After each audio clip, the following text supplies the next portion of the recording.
está. Mas outro dia o teu gesto, se você conseguir estar com a mão mais para baixo, aqui não vai. Ele some no meio da fumaça. Fazer teatro é uma bênção, na minha maneira de ver. A gente poder viver da nossa profissão, a gente poder subir no palco, fazer personagens, escrever texto. Eu tinha meus 13 anos de idade, eu morava no Rio de Janeiro, e eu comecei na escola a participar de um grupo de teatro da escola. Eu tinha 13 anos de idade. Por quê? Porque eu me apaixonei pela professora de português. E a professora de português foi um dos grandes amores da minha adolescência. E ela era atriz. E ela me convidava para estar presente nos espetáculos que ela fazia, nas leituras dramáticas que ela fazia. Enfim, foi o meu primeiro contato com o teatro.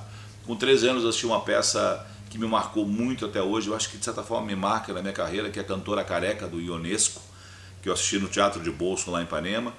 E aí isso ficou guardado dentro de mim. Com 15 anos eu queria fazer escola de guerra da Marinha, eu queria ser engenheiro naval.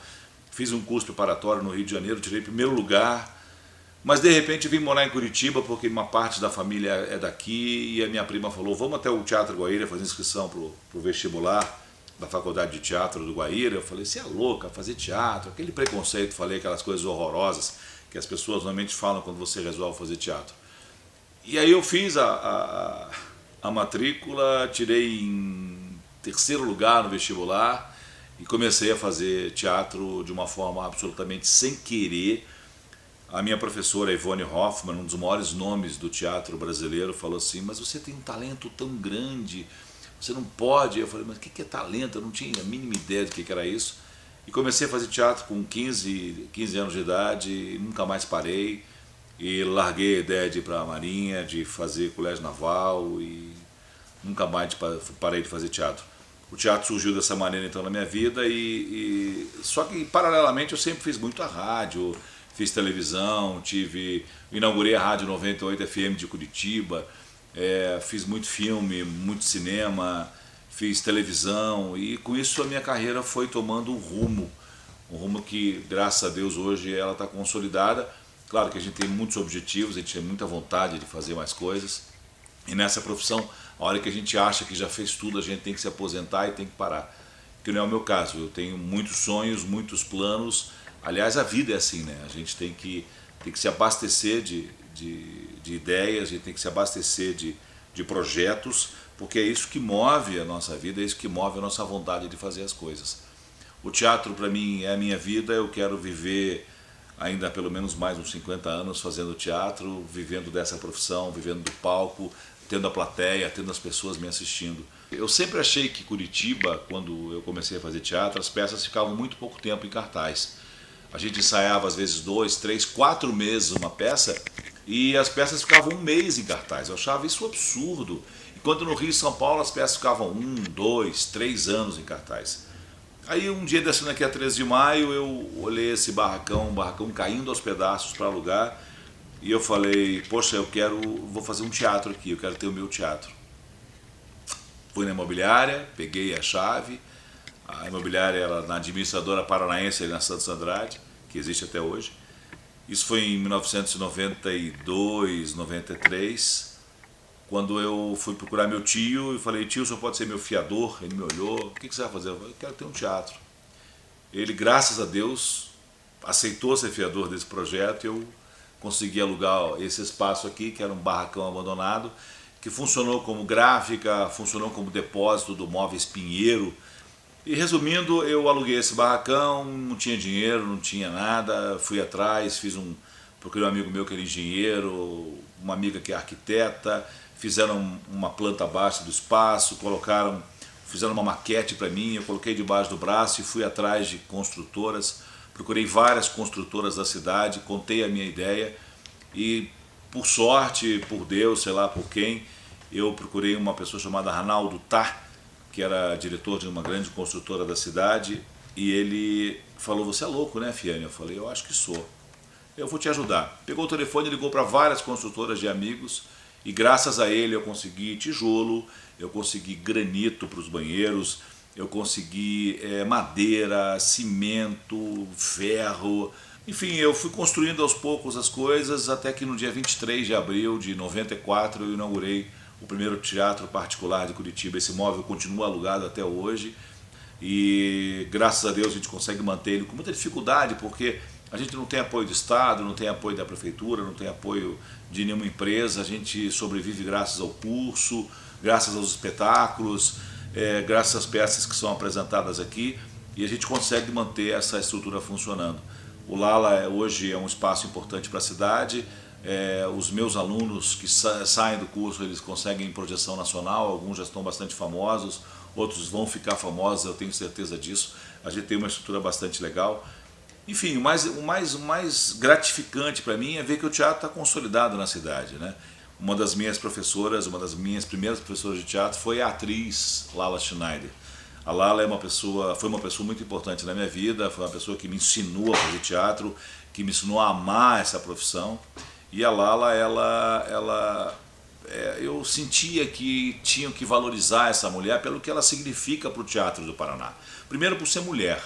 E ela resolveu fazer teatro na década de 50, né? Que era uma coisa absurda. Quer dizer, ela peitou a família dela, peitou todo mundo e virou uma atriz, abriu espaço. Então eu sempre falo que a Lala não significa só para nós que fazemos teatro, ela significa para as mulheres de Curitiba, para as mulheres do Paraná, pelo que ela abriu de portas. Enfim, aí eu achava por tudo isso que a Lala merecia ter essa homenagem.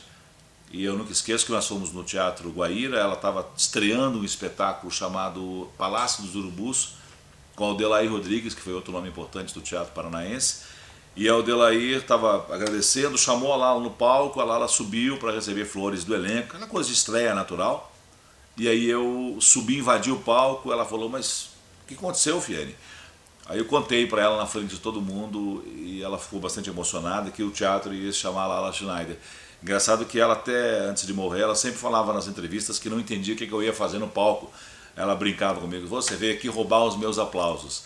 Então foi uma experiência bastante intensa e até hoje manter esse espaço funcionando não é fácil, é uma batalha diária, é matar um leão por dia e a gente vai tentando, lutando para que o espaço se mantenha.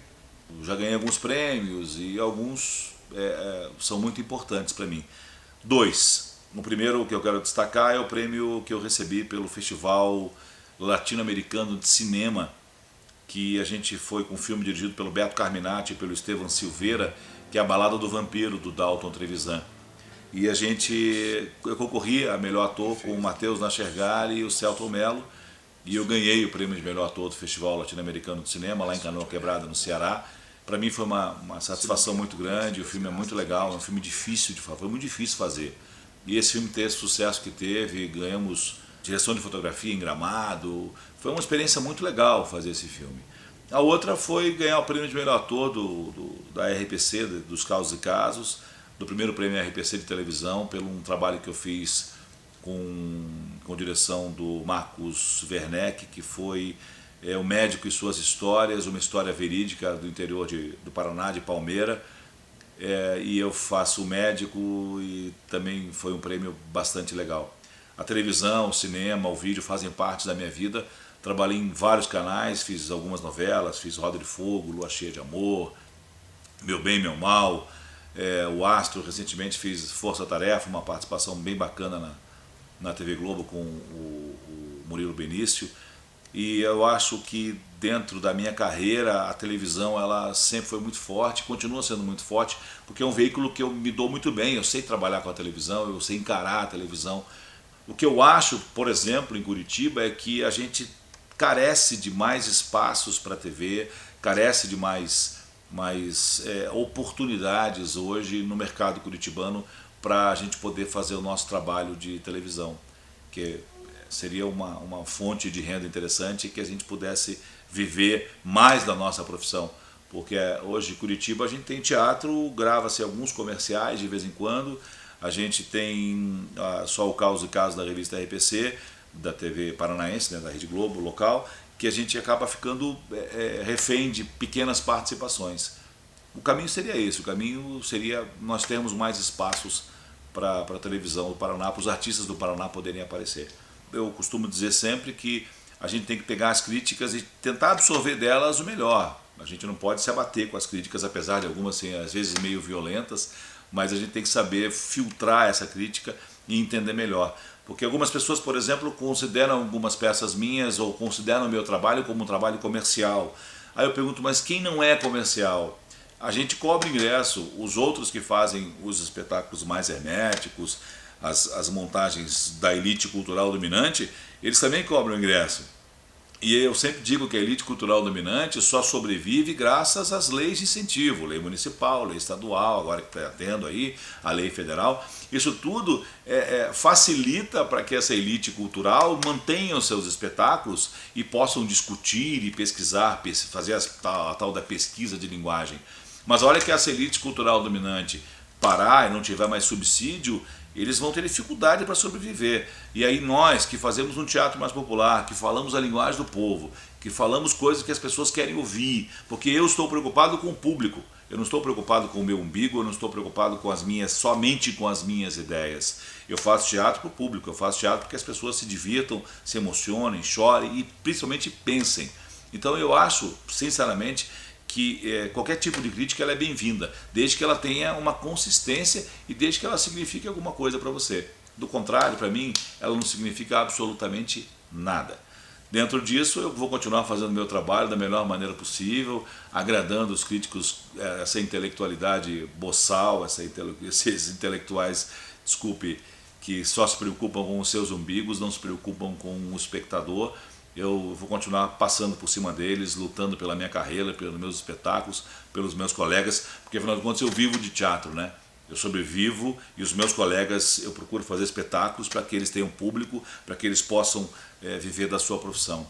O caminho basicamente é esse. O que falta hoje para o Teatro de Curitiba é mais exposição na mídia. É só isso que falta.